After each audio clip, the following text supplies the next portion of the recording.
Welcome to The Explainer. So glad you're joining us today because, wow, do we have a fascinating breakdown for you. We are unpacking a layered YouTube video that dives headfirst into a seriously fiery CNN panel discussion. The main event? The escalating infighting tearing through the Democratic Party. We'll be looking at the clashing perspectives, some intense historical comparisons, and the deep underlying tensions the source material brings up, all from a completely neutral standpoint, of course. Figuring out this divide is absolutely crucial, because it could very well write the next chapter of American politics. Okay, let's dive into this. Here's our structural roadmap for how we're going to neutrally break down these complex arguments today. First, the spark of the infighting. Second, Moskowitz versus the DSA. Third, the call for change. Fourth, the Trump parallel.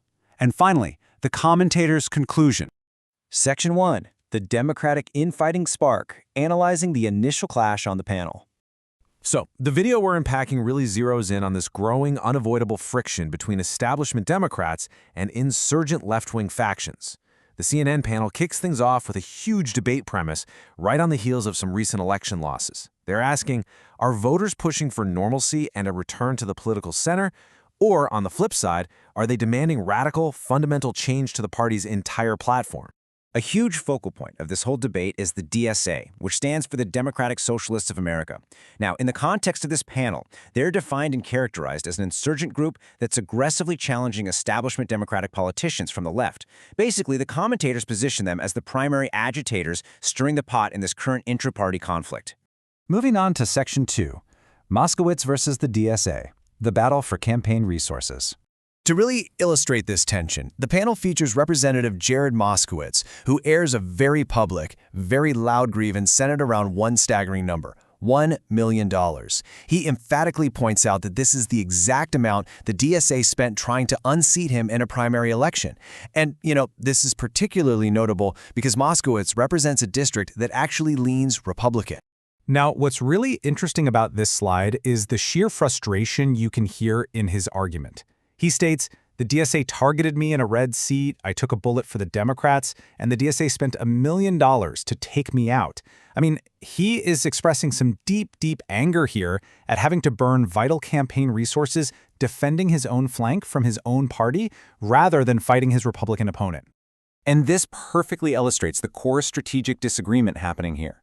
The establishment goal is hyper-focused on winning general elections, taking back the House, keeping seats blue, the whole 9 yards. Conversely, the DSA goal, as analyzed by the panel, is fundamentally different. They want to change the party agenda. The commentators agree that the DSA prioritizes moving the ideological needle, even if it means risking specific seats in the process. That brings us to Section 3, the call for change, insurgent energy versus electability. While figures like Moskowitz are emphasizing all the risks, panelist Keith Boykin offers what you might call a steelman argument for the progressive wing. He argues they don't feel like the party is offering enough change. People want change. Boykin is basically suggesting that the DSA isn't just operating in a vacuum. They represent a very real, palpable frustration from voters who are just demanding a complete break from the status quo. And to back up the idea that this progressive energy is real and viable, the panel brings out this number: 69%. That is the approval rating of Zohran Mamdani in New York City. He was an underdog insurgent candidate who won his primary. The panelists use this 69% figure as hard proof that, despite all the establishment fears, these highly progressive platforms can actually be incredibly popular with certain voter bases. For anyone watching the evolving political map, this proves insurgency isn't just some fringe concept. It has actual, measurable momentum. But what does this demand for something completely different actually look like on paper? Well, the panel highlights some highly controversial platform points from these insurgent candidates. We're talking about proposals like abolishing the Senate, eliminating jails, and fundamentally shifting the party's stance on Israel and Palestine. The whole debate really hinges on this. Is this a recipe for electoral disaster, or is it exactly the bold change voters are demanding? Let's move to and see how this builds. Section 4, the Trump parallel. Historical precedents of insurgency. As the panel tries to make sense of the DSA's rise, they look across the aisle and bring up a really vital question. Is this intra-party clash unprecedented? Like, have we seen a seemingly fringe group attempt to rewrite a major political party's DNA recently? Panelist Abby Phillip argues that we absolutely have, pointing directly to how the Republican Party has evolved over the last decade. Phillip maps out this timeline perfectly. She points out that about 10 years ago, the Tea Party emerged as a conservative insurgency. Then, in 2016, Donald Trump ran on platforms that were widely viewed at the time as extreme, things like travel bans and aggressive tariffs. Fast forward to today, and those once fringe concepts, they are the standard baseline Republican platform.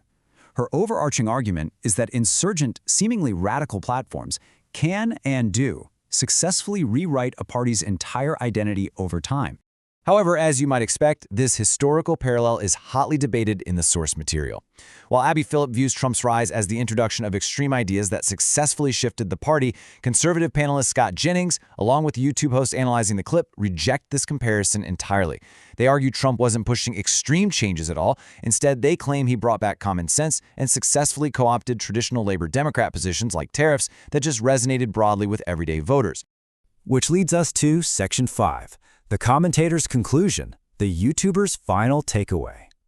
So, pivoting away from the internal CNN debate for a moment, we need to focus exclusively on the overarching thesis of the YouTube commentator who's analyzing all this footage. After watching this entire clash between the establishment and the insurgent left, what is the host's final takeaway? Well, they use this panel as a jumping-off point to list their own specific grievances with the socialist platform. The YouTube commentator outlines a few very sharp critiques here. First, they criticize the DSA for allegedly praising controversial historical figures like Fidel Castro and Mao. Second, they make the historical claim that socialism inevitably ends in tragedy once the money runs out. And finally, they argue that progressive promises of free programs, like daycare and healthcare, won't actually be paid for by billionaires, but will ultimately burden everyday average people and small businesses. So, the crucial point is the YouTube host's overarching thesis that traditional Democrats, like Representative Moskowitz, are finally starting to stand up and fight back against the socialist wing of their party. However, the host concludes with a lingering, pretty skeptical thought. They fear this pushback might just be too little, too late to actually stop the ideological shift that's already in motion. All of this leaves us with one final overarching question to ponder. Does prioritizing a strict ideological agenda cost a party crucial general elections? Or, if we look at recent history, is an insurgency the only way a political party truly evolves? It's a massive strategic dilemma, and it will undoubtedly define the future of the American political landscape. Thank you so much for joining me for this explainer, and I will see you next time.